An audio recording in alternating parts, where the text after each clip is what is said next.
আবারও বৃষ্টি শুরু হয়ে গেল। যা বৃষ্টি হচ্ছে তাতে তো মনে হচ্ছে এবার মাঠঘাট সব ডুবে যাবে। হ্যাঁ কি মা, সব যদি ডুবে যায় তাহলে আমরা থাকবো কোথায়? আমিও তো সেটাই ভাবছি মা। এমনিতেই আমরা যেখানে থাকি সেটা অনেক নিচু জায়গা। তাহলে কি আমরা ডুবে যাব মা? জানি না মা।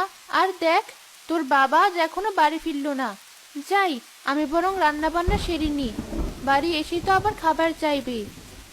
মালা রান্নাঘরে চলে গেল। তখনই তার স্বামী কবির এলো।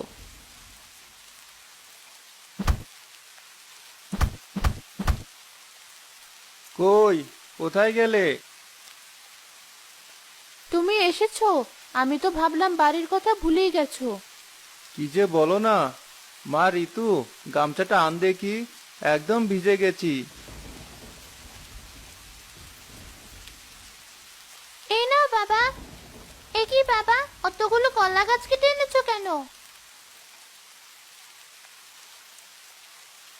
দরকার আছে মা, যা বৃষ্টি শুরু হয়েছে তাতে ওগুলোই আমাদেরকে বাঁচাবে। কলা গাছ আমাদেরকে বাঁচাবে? এ আবার কি কথা? হাসিস না মা, কখন যে আমাদের কি কাজে লাগে আমরা আগে থেকে কেউই তাও বুঝতে পারি না। হয়েছে, তোমাকে আর জ্ঞানের কথা বলতে হবে না। এমনি ভিজে এসেছো। যাও একটু বিশ্রাম করো, আমি বাকি রান্নাটা সেরে আসি। মালা আবারও রান্নাঘরে চলে গেল। বিকেলে বৃষ্টি কমলো। বউ, ও বউ, কোথায় গেলে? কি হয়েছে? সারাক্ষণ এত কিসের ডাকাডাকি তোমার? রাগ করছো কেন? হাতুড়িটা দাও দেখি। হাতুড়ি দিয়ে আবার কি করবে? কলা গাছের বাড়ি বানাবো। কলা গাছের বাড়ি? এমন বাড়ির নাম তো বাপের জন্মেও শুনিনি। শোনোনি তাতে কি হয়েছে? এবার শুধু শুনবে না, দেখবেও।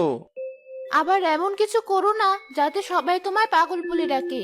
এমনিতেই গ্রামে মুখ দেখানোর জো নেই, তার উপর এমন এক একটা কাজ করো মানুষের হাসির পাত্র হতে হয়।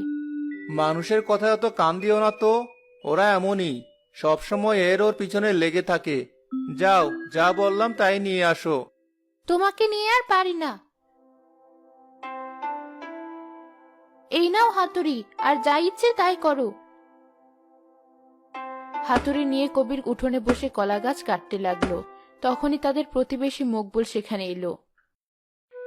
কি কবির ভাই, এত মনোযোগ দিয়ে কি করছো? এই তো ভাই, ভবিষ্যতের জন্য কাজ করছি। ভবিষ্যতের জন্য কাজ? হ্যাঁ, ভবিষ্যতের